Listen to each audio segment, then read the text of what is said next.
Independent university বাংলাদেশে অনুষ্ঠিত হলো আর্লি চাইল্ডহুড ডেভেলপমেন্ট পলিসি শীর্ষক জাতীয় সংলাপ। বেলা ১১টায় বিশ্ববিদ্যালয়ের মাল্টিপারপাস হলে শুরু হওয়া এই সংলাপের প্রধান অতিথি হিসেবে উপস্থিত ছিলেন প্রাথমিক ও গণশিক্ষা মন্ত্রণালয়ের প্রতিমন্ত্রী ববি হাজ্জাজ। আইইউবির উপাচার্য অধ্যাপক মোতামিমের সভাপতিত্বে অনুষ্ঠানে বিশেষ অতিথি হিসেবে উপস্থিত ছিলেন জাতীয় প্রাথমিক শিক্ষা একাডেমির মহাপরিচালক ফরিদ আহমেদ ও বিশ্ববিদ্যালয়ের ট্রাস্টি বোর্ডের চেয়ারম্যান দিদারে হোসেন। আইইউবির school of pharmacy and public health এবং বাংলাদেশ ইসিডি নেটওয়ার্কের যৌথ উদ্যোগে আয়োজিত এই সংলাপে আরও অংশ নেন সরকারের নীতি নির্ধারক, শিক্ষাবিদ, গবেষক, উন্নয়ন কর্মী এবং শিশু বিকাশ খাতের সংশ্লিষ্ট বিশেষজ্ঞরা। শিশুর যে কগনিটিভ, সোশ্যাল, ইমোশনাল আসপেক্টগুলো যেগুলো আছে, ডেভেলপমেন্টের যে আসপেক্টগুলো আছে, সেগুলো আমাদের কোনো শিক্ষকের মাথায় নাই, কোনো লেভেলের কোনো শিক্ষকের মাথায় নাই। তাদের মাথায় একটাই চিন্তা, আমার বাচ্চা কিভাবে জিপিএ 5 পাবে। So we have to change that mindset, specially in the primary school level. Their focus has to be development of the child. Early childhood development. এখন মা যদি ইল নরিশ থাকে, আপনারা বলেছেন, তাহলে তো হবে না। প্রথম 3 বছর তো মা, তারপরে 2 বছর স্কুল আর কিন্ডারগার্টেন। তো ওখানে তো খেলার মধ্যে শিক্ষাটা আনতে হয়। তো এখানে যদি আমরা একটু ফোকাস করি কী করে করতে পারি, এগুলো খুব পয়সা লাগবে না।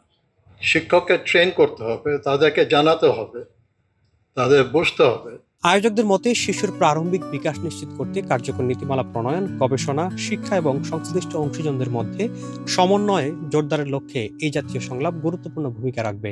বিশেষ অতিথির বক্তব্যে অতিথিরা শিশুদের ভালো মানুষ হিসেবে গড়ে তোলার লক্ষ্যে শিক্ষকদের করণীয় প্রসঙ্গে গুরুত্বপূর্ণ বক্তব্য প্রদান করেন। এই আর্লি চাইল্ডহুড কিংবা প্রি প্রাইমারি নিয়ে যখনই আমরা আলোচনা করি, আমি বিদ্যালয় পরিদর্শনে গিয়েছিলাম। আমি এক বিদ্যালয়ে গেলাম, শিক্ষক বলতে তার ছাত্র অনেক অনেক কিছু পারে, কবিতা পারে, গল্প পারে, ভালো ভালো সুন্দর লিখতে পারে।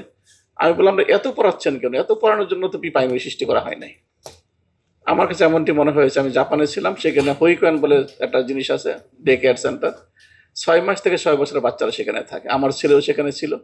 ওদেরকে এই 6 বছরে আমি কোনো লেখাপড়া করাতে দেখিনি। ওরা এখন গল্প বলে, ছবি আঁকে, বিভিন্ন জায়গায় ভিজিট করে, আর কেবলমাত্র 1 থেকে 10 পর্যন্ত অঙ্কটা তারা জানে। এই পর্যন্ত আমাদের যারা ইসলামে যারা শরীয়তে, সেখানে কিন্তু একই কথা আছে।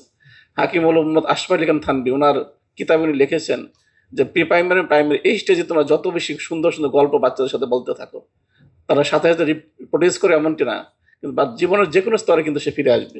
এই কথাগুলো সে আবার কিন্তু রিপ্লেস করবে, রিপ্রোডিউস করে জীবনে কাজে লাগাবে। এই জন্য আমার কাছে মনে হয় সুন্দর গল্প বলা দরকার, যেটি প্রয়োজন প্রি প্রাইমারি বাচ্চাদের। তুমি কি করো না করো, তুমি দিনটা কীভাবে কাটাও, তুমি কি করে ঘুমাও, কি করে তুমি গোসল করো, তুমি কি করে টয়লেট করো, তুমি ব্রাশ করো কিনা, তুমি সুন্দর কথা বলো কিনা, তোমার আব্বা আমাকে সালাম দাও কিনা, মানুষকে সাথে ভালো আচরণ করো কিনা, মিথ্যা কথা বলো কিনা, গতকালকে কি ভালো কাজ করিলে, আজকে কি করেছো, সামনে কি ভালো কাজ করিবে। এই আলোচনাগুলো কন্টিনিউয়াস পাওয়া দরকার। প্রতিমন্ত্রী তার বক্তব্যে সরকারের পক্ষ থেকে নানান পরিকল্পনার কথা তুলে ধরে দ্রুতই তা বাস্তবায়নের আশ্বাস প্রদান করেন। প্রাথমিক স্কুল মানে প্রাক প্রাথমিক এবং প্রাথমিক স্কুলের টিচার্স আছে, আমার ধারণা অ্যাটলিস্ট 50% বেশি। এটা আমি পিওর ধারণা বলছি, so don't hold me to it যে হ্যাঁ ব্যান বেসের ডেটাতে এটা ছিল না, আপনি কেন বলেছেন না। আমার ধারণা অ্যাটলিস্ট 50% বেশি এর ভেতরে আনট্রেন্ড। আমার এডিশনাল ধারণা বাকি 50%-এর ভেতরে 80%-এর মতো আসলে সঠিকভাবে ট্রেনিং লাভ করেনি বা ট্রেনিংটা ইমপ্লিমেন্ট সঠিকভাবে করতে পারছেন না, যেই কারণেই হোক না কেন। নিজেদের দোষে হতে পারে, অবকাঠামোর দোষে হতে পারে, আমাদের দোষে হতে পারে, কিন্তু ইমপ্লিমেন্ট করতে পারছেন না। তো এই জায়গাগুলো থেকে অবভিয়াসলি আমাদের বেরিয়ে আসতে হবে। আপনারা যে পয়েন্টগুলো উত্থাপন করেছিলেন, আপনাদেরকে আশ্বস্ত করবার জন্য যে ওই পয়েন্টগুলোতে আসলে আমরা কাজ শুরু করেছি, কিন্তু কাজ শুরু করেছি বলেই শেষ না, আপনাদের সবার সহযোগিতা দরকার। আগামীর বাংলাদেশ আমরা সকলে মিলে একসাথে গড়ব, সেই জায়গায় আপনারা সবাই আমাদের একসাথে থাকেন। সংলাপে বক্তারা শিশুদের শারীরিক, মানসিক ও সামাজিক বিকাশ নিশ্চিত করতে সমন্বিত উদ্যোগ গ্রহণের উপর গুরুত্ব আরোপ করেন। শিশুর প্রারম্ভিক বিকাশ সংক্রান্ত নীতিমালা, বাস্তবায়নের চ্যালেঞ্জ এবং করণীয় নিয়ে বিস্তারিত আলোচনা হয়। ভবিষ্যতে এ বিষয়ে কার্যকর নীতিমালা প্রণয়ন ও বাস্তবায়নে সংশ্লিষ্ট সব পক্ষকে একসঙ্গে কাজ করার প্রত্যাশা ব্যক্ত করেন আমন্ত্রিত অতিথিরা।